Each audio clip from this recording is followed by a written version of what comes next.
Hey, is this me? I can't tell.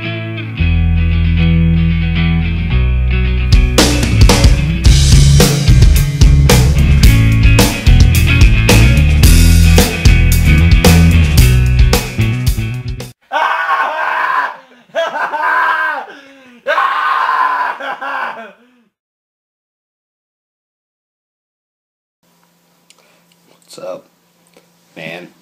It's the moment you all have been waiting for. Actually, I'm sure none of you people give a shit. It's my top 20 albums of 2014. These are the 20 albums that I thought were they're the ones that stuck with me the most, the ones that I thought were the best. This is my personal list. And, make sure you check out Sam and Keith. They did their top 10. I'm doing 20 because I can. And, I've listened to a lot of albums this year, and I've listened to a lot of good ones. A lot of albums that I thought were good didn't make my list. You can hear more about them albums in our honorable mentions video.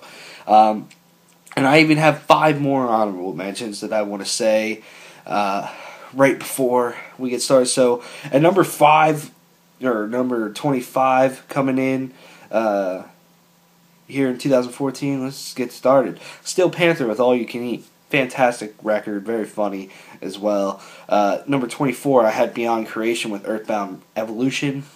Extremely good technical death metal album. I love this record.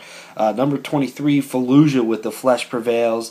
Another very good technical death metal album. To me, very atmospheric, taking their sound to the next level.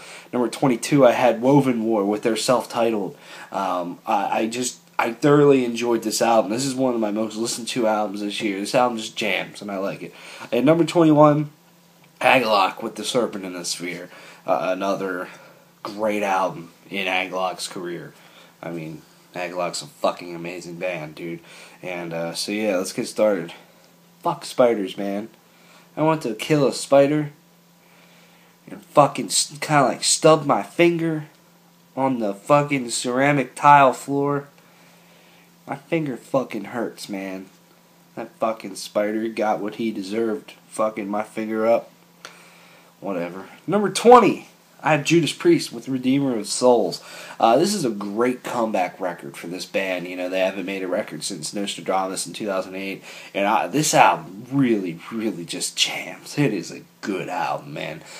Songs like Halls of Valhalla or Battle Cry or the title track just really remind you that Judas Priest can still write some really good metal. To me, it's almost, painkillerish in terms of it's a little bit more aggressive, and I just thought this album was really good. Rob Halford still sounds pretty good for being as old as he is, and it's a great album. Number 19, Arch Enemy with War Eternal. I really like this album. I just feel that it felt a little flat on content, if you know what I mean. Like, it just was so quick. Some of the songs were so short, and that's the only thing about it that just really gets me every time I listen to it. But the songs are really good. You Will Know My Name, the title track, As the Pages Burn, Time is Black, songs like that are really good. Michael Amott is one of my favorite guitar players in metal today, and he's just an amazing guitar player to watch live and to listen to. He can write some great music. And Alyssa White-Gluz does a really good job of taking over for Angela Glasgow, I think her name is. Might have said that a little bit wrong, but still, great album. Number 18, Within Temptation with Hydra. I really, really like this album. I really, really like this band. Say what you want about them. I just feel that when it comes to female-fronted power metal, this band is really good. They're not full-out power metal like, say, Nightwish or Delain or something, but, they're still very good. Shannon Denadel, she is an absolutely amazing female vocalist. She might be, maybe besides Simon Simone, my favorite female vocalist in this year, or ever.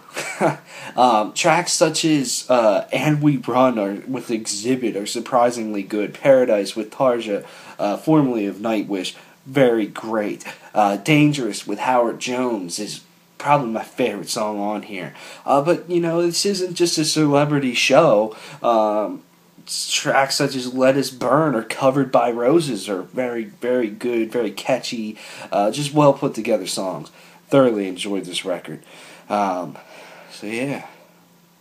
Number 17, I have Carnifex with Die Without Hope. This album is the best deathcore album I feel that I've heard in a long time. There were some good deathcore albums this year, but there are some very disappointing ones. Whitechapel. But Carnifex, you know, I listened to this album, I was pretty high on it.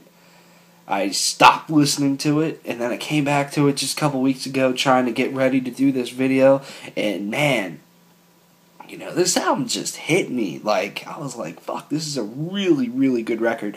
Scott Lewis and the dudes, they sound good, and this is just definitely the best record I feel that Carnifex has done. It's the best sounding one, it's the grossest one. It's just, I love this album, and it's definitely a very, very good record to me. Number 16, I have Triptychon with Milana Chesmata. Tom Gabriel Warrior and the crew put together a damn fine album. I know a lot of people are really high on this, calling this album of the year, and I feel it's completely justified. It was a lot higher on my list or when it came out. Just fell off a little bit, but I do think this is a very good album. I mean, to me, this band can write stuff that's very beautiful and haunting and stuff that'll completely crush your skull. And I love both sides of that. And to me, they have one of the most unique sounds and write some of the most unique songs out of any metal band today. They're very fresh when this band puts out an album or when I listen to them. They just feel fresh because there's nobody out there that just sounds like they do. You know, songs like Breathing or Boleskine House, A Tree of Suffocating Souls are just very strong songs, and this is an album I highly encourage you all to listen to. Number 15, I have Primal Fear with Delivering the Black. This album is very, very good. I feel I might have overplayed this record a little bit, but I mean, I'll say it again. I mean, I say this so many times on this channel. If you're a fan of metal, especially classic metal, Iron Maiden, Judas Priest, Black Sabbath, I don't fucking care. If you're a fan of thrash metal, if you're a fan of power metal, I don't really care. You should listen to this band. They do everything to me. They can be pretty heavy. They have you know, the catchiness. They have the ferociousness that you want in a metal band. And this album is one of the strongest albums in their career. Songs like One Night in December or Alive and on Fire, they just feel awesome. They feel epic. They feel sexy. I just really like this. And Ralph Sheepers, I will say this all the time, blows Rob Halford out of the water. Just saying. Number 14, I have Epica with the Quantum Enigma. This album fucking rules too. Power metal and just more bombastic metal, you could say, had a fantastic year. What's her name? Simon Simone. I hope I say that right. I don't know. Is one of the best vocalists in metal. Just such an absolutely beautiful voice. And this album from the start hooked me, and I honestly did not think of anything about this album. I was like, yeah, it's coming out, I'll listen to it. And I was just completely blown away. The Essence of Silence is an absolutely amazing song. The title track is pretty solid. I mean, to me, this album has those hooks. It has the aggressiveness, but it can be so damn beautiful at times too, and the songwriting is extremely strong. Moving on, number 13, holy shit, I have it sitting right here too. Allegiant, Elements of the Infinite. Yes, I was jamming the shit out of this. Why? Because this is an amazing record. I personally, the very first 1 or 2 times that I heard this record, I did not like it. I was like, what happened to this band? I love Form Shifter and their first record. I forget what the name of that is called, but holy shit, those albums were awesome. But this album just grew and grew and grew and grew and grew on me. I mean, Dyson Sphere, the Phylogenesis Stretch, yeah, so many huge words. Tyrants of the Terrestrial Exodus, Gravimetric Time Dilation. I mean, I don't know what any of that shit means, but I know what these songs are, and they fucking rule. The guitars.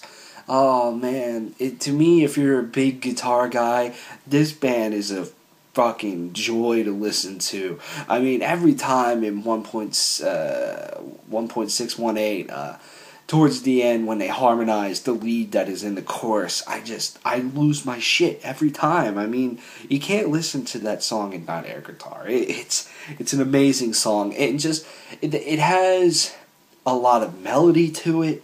Gravimetric Time Dilation is the song that really stands out to me.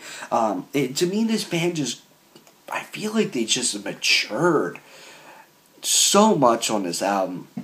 And it's one of the strongest, heaviest, greatest albums that I've heard this year. Hence why it made my list. Number 12, I have Scar Symmetry with The Singularity, Phase 1, Neo-Humanity.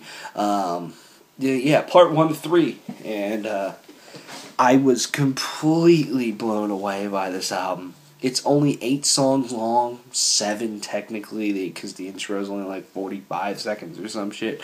But damn, I mean, tracks such as Limits to Infinity are just some of the catchiest shit I've heard all year. Neo-Human is great. Scar Symmetry is an extremely talented band, and they're talented on all fronts. The vocals are very great on this record. The guitars some of the solos just scream and just make me just fucking love this album. I'm so excited I'm running out of breath. Maybe that's just because I'm fat. But it has the blend. Can be a very heavy album. I really do enjoy this album. As a whole, I think it's just extremely strong. There you go. Number 11, I have Insomnium with Shadow of the Dying Sun. This is an album that I thought was going to take the cake for album of the year. I thought it was going to be up there. You can say I'm literally just a hair, just one hair, disappointed by this album. One for Sorrow was just so amazing to me. But, I mean, this record is very good. While We Sleep just gets me every time during the chorus, during the leads. I think the addition of the guitarist, I forget his name, from Omnium Gatherum, really helps this band as well. It's just, they kept that core sound. It's just, to me, the sound blended together a little bit in the middle section. But, I mean, songs like Revelations, Ephemeral, are fantastic. Title track is really good. A lot of really good songs on here, and I do really like this album a lot. And definitely has one of my favorite album artworks of 2014. I'm totally stoked to see this band in like 5 days. It's going to be awesome. Number 10, Iced Earth with Plagues of Babylon.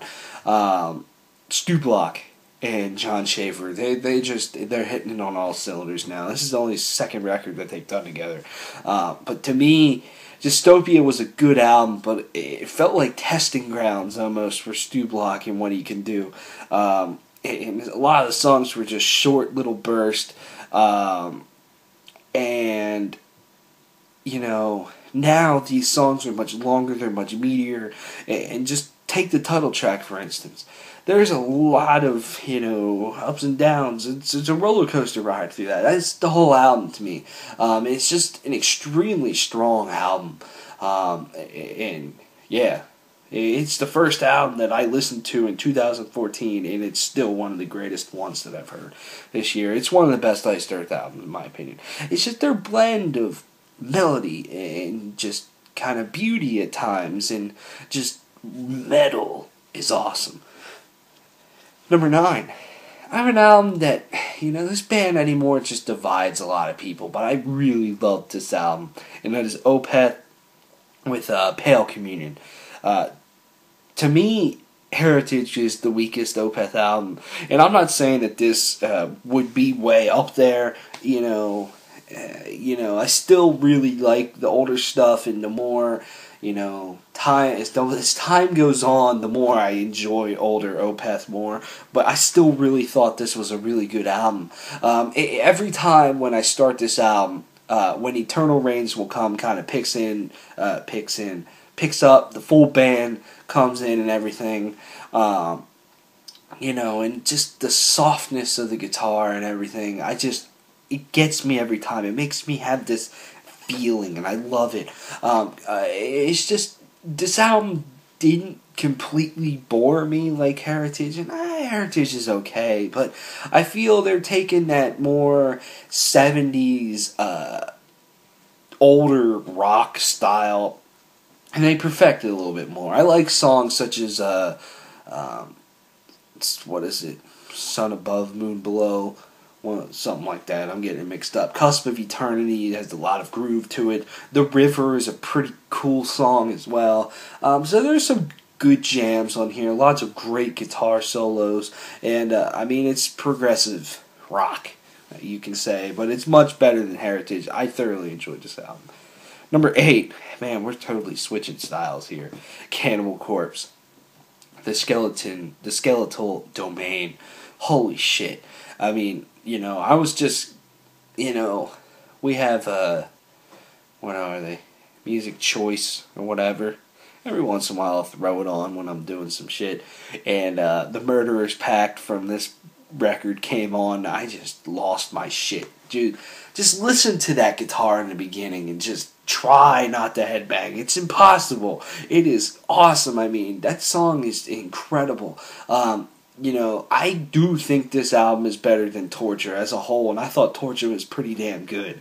The songwriting is so absolutely devastating on this album. It just, Cannibal Corpse is one of the angriest, most pissed off bands to ever exist in metal.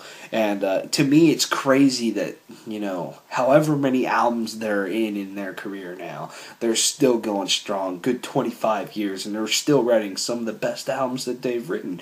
What are some other good songs on here? The title track is really good. Killer Become is really good.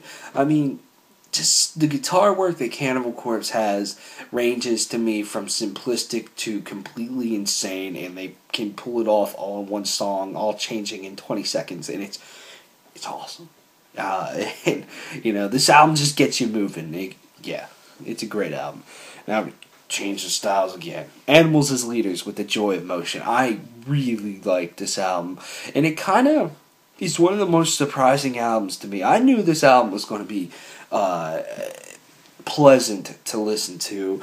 Weightless was good, but I thought it was a little boring sometimes, to be honest with you. It just, some songs were just so, I couldn't even tell you what some of them sound like. But this one, it just seemed like everything clicked between Tosin Abasi and Javier Reyes and Matt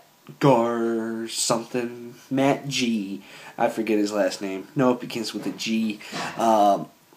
It just seems like everything clicked between all these guys. Physical Education, as a guitar player and as a someone who enjoys listening to some of the technicalities of how music goes together and all that stuff, the song Physical Education blows my fucking mind. All the time. Every time I listen to it, I'm just like, I don't know how they do that. A lot of the shit on here, I'm just like, you just stop.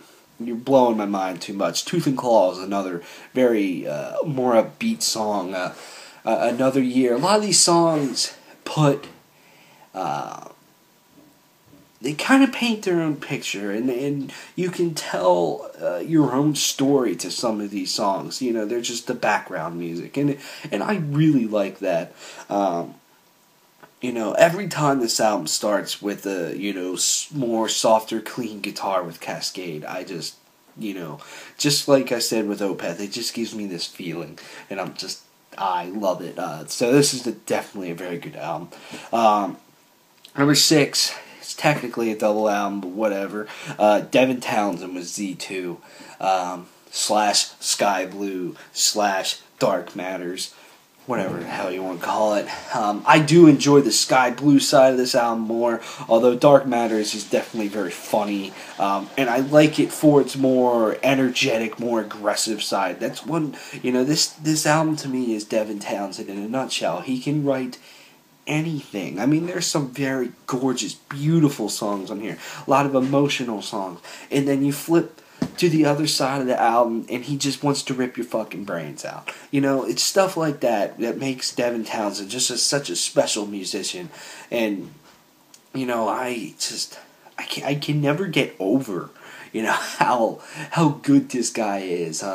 You know, it's just song after song is just extremely catchy.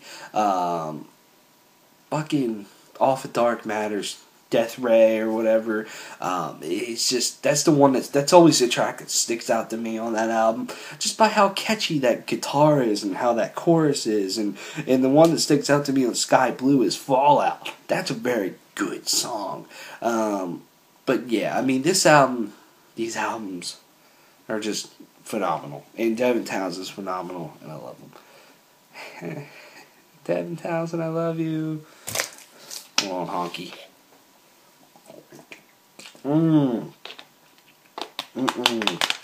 That's good shit. We're almost there. There's 5 albums left. Shit. Nebula Viscaris with Citadel. That is my number 5. To me, this band has written a progressive metal masterpiece. Their first album was, to me, almost a progressive metal masterpiece, and here it is. I mean, to me, this band, they have the sound that I want, and then some. To me, they had that almost aggressive death metal, black metal style nature that, you know, I'm not saying they're entirely similar, but that I kind of miss from Opeth. You know what I mean? Like this, when I listen to older Opeth, and you know, the more progressive death metal side, you know, it gives me the same feelings when I listen to this band. It's just personal, of course. But then you throw in like the violin and just that whole side, and just adding that ambience to it is just blows my mind. And then just the fact that they can do, you know, more harsher vocals that sound perfect to me, and throw on top of that some really good clean vocals. Like, to me, this band's talent is off the charts. Every note is just feels perfect to me, and you know, this is one of the brightest stars in metal, shining bright to me. This album is amazing. Number 4, I have Mastodon with Once More Around the Sun.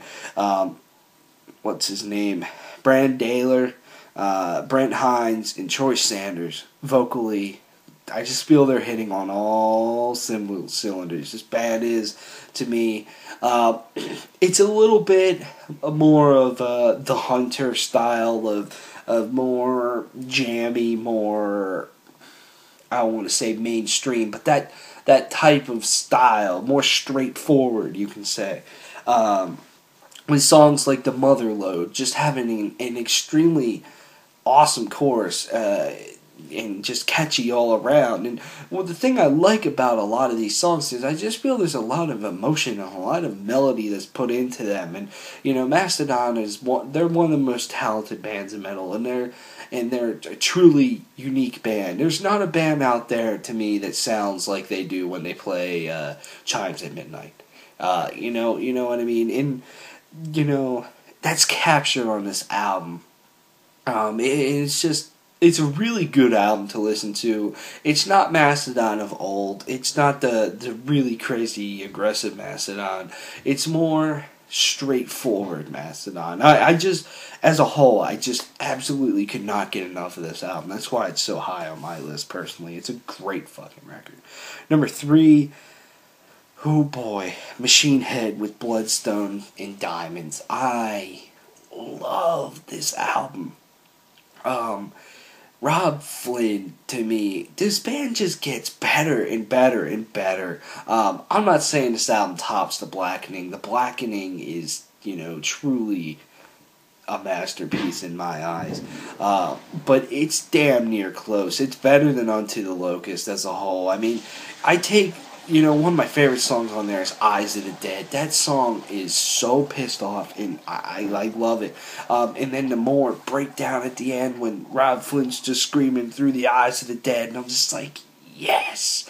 It's just, to me, this is the type of stuff when I play guitar or whatever, or when I'm writing with my band. This is what this is what I like to write, or whatever. And it just seems like Machine Head just puts together songs perfectly the way I would do them. And maybe that's why they click so much with me. It just seems like every song flows where I would want it to flow. And it just, their solos are just absolutely well written. Their riffs are always, they have that great sense of simplicity, heaviness, and technicality to them. And just vocally, Rob Flynn he personally gets better and better and better to me. I love the song Ghosts Will Haunt My Bones. Now We Die is one of my favorite songs of the year. This is an amazing album, and I feel also they expanded their sound a little bit, and it pays off well. Number 2, I have Exodus with Blood In, Blood Out. This album kind of surprised me how truly amazing it is. I seriously cannot get enough of this album. When I am in the mood to listen to thrash anymore, I have to listen to this album. It's one of those essentials to me. A couple years ago, Phantom Antichrist was that album that when I wanted to listen to thrash, I put that motherfucker on. And, this is that album. Collateral Damage is the perfect thrash song in my eyes. But there's a lot of other really good songs on there. Black 13, Salt the Wound. The title track is really, really good. Gary Holt, man, that guy, he jams, he shreds. Exodus, they too, like Machine Head, blend... to me, a little bit of technicality and simplicity together, and it's great. I just take the main riff of Collateral Damage. It's very simple, but it has that slight little bit of technicality at the end. Stuff like that is awesome. The solos are amazing on here. I just feel from a songwriting standpoint, they are just on fire with this album. And also, Steve Souza is back, their original vocalist, and he sounds better than ever. He sounds pissed off. I know a lot of people are kind of yay or meh, whatever the fuck you want to say, on him. I'm very yay. I like him, and I like his sound. I like his energy, and this album just hits home, man. I mean, thrash is my favorite genre, and genre of metal, and this album just seriously blends everything together perfectly in my eyes. That leads me number 1. What is my number 1 album of the year? You don't know. I know though. My number 1 album of 2014, and before I say this, personally, I thought this year was very good for metal and for music. But in the past couple of years that we've been doing this, I knew ahead of time very clearly what my number 1 of the year was.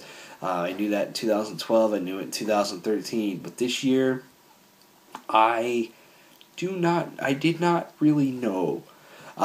So I had to listen to a lot of albums, and I'm just like, this one stuck with me the most, and that is Behemoth with The Satanists.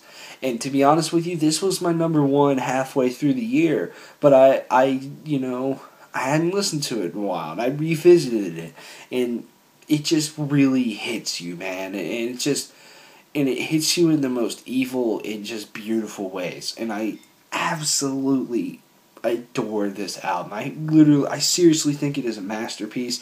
It is the one true masterpiece in my eyes that I've heard this year, and probably the one and only. I know I said that with Nay Oblivious Garth, and that album's it's like a 9.75 out of 10 to me, which is that's a pretty much masterpiece territory. Whereas, oh boy, whereas Behemoth to me is a 10 out of 10. I absolutely love this album. Songs, Aura Pro, whatever it is, I have it written somewhere. Aura Pro Novus Lucifer is my favorite song of the year, and it was funny. Keith and I were editing videos, and I threw this album on, just something to jam to keep us going, and that part came, and we both knew it was going to happen, and we both stopped what we were doing. We looked at each other, and then proceeded to headbang and fucking jump around my basement. It just gets you going every time with that song. And I remember, the first time I heard the title track, The Satanist, I was like, oh my god, like, this is one of the most darkest, evilest songs I have ever heard in my life. It just sounds evil when you listen to it. The guitars, Nurgle's vocals, they are insane on that song. And another song that really just stood out to me the first time I listened to it, and I just could not get over how strong it was, and still can, is the last track, O Father, O Satan, O Son. It is an extremely good song. An extremely epic song. To me, every song on this album is very good, but those are the three that stood out to me the most and just instantly clicked with me the first time I heard this. I listened to this album the first time, and you know you have a good album when you remember the very first time you listen to it like that. To me, I listened to this in a huge ass ice storm that knocked our power out, but I had it on my phone, and I was like, whoa. And I was, oh man. Nurgle, he just sounds, what a comeback, man. To come back from leukemia to do this is amazing to me. And he just sounds amazing. He sounds pissed off. This is the best he's ever sounded on a Behemoth album to me. To me, the songwriting, they just really, it's almost like the 5-year gap between this and Evangelion just paid off, because they just seem so rejuvenated and reignited on this album. It just, everything gelled together perfectly. On drums, Inferno, he's an amazing drummer. Hands down one of the best drummers in metal. And this is a great performance from him. The guitar sound, well, first of all, just the sound of this album is just the best sound. It's heavy enough, but it's very clean when you listen to it. Just a very clean sound. I absolutely love the tone of this album. I just love the mood. I love the atmosphere. It's the one album that just seems to hit me and just stick with me, and just, it hooks you. And, that's why Behemoth with the Satanist is my number one album of 2014. I knew this album was going to be good, but I didn't think it would top my list when, everything about it was announced and all that stuff. And even when I heard the first track, Blow Your Trumpets, Gabriel, I didn't think too much of it. But now, I can't get enough of this album, man. So that's my top 20/25 albums of 2014. Like I said, it was a good year. It was a good year for this channel, and we're very excited about 2015. Some new stuff that we're going to try to do, and all the good music and games and movies that are coming out in 2014 or 15. Sorry, it's going to be good. So sorry this came a little bit later than I wanted it to. Just been busy with work and everything. but here it is. So let me know what's your favorite albums of the year. Make sure, like I said earlier, to check out Keith's top 10 albums, Sam's top 10 albums, our honorable mentions and disappointments, our top songs, our top tours, what we're looking forward to in 2015. Also, we have our top 10, our Game of the Year Awards video. That's coming up right after this one. So make sure you check that out as well. And thanks for watching. See you guys around.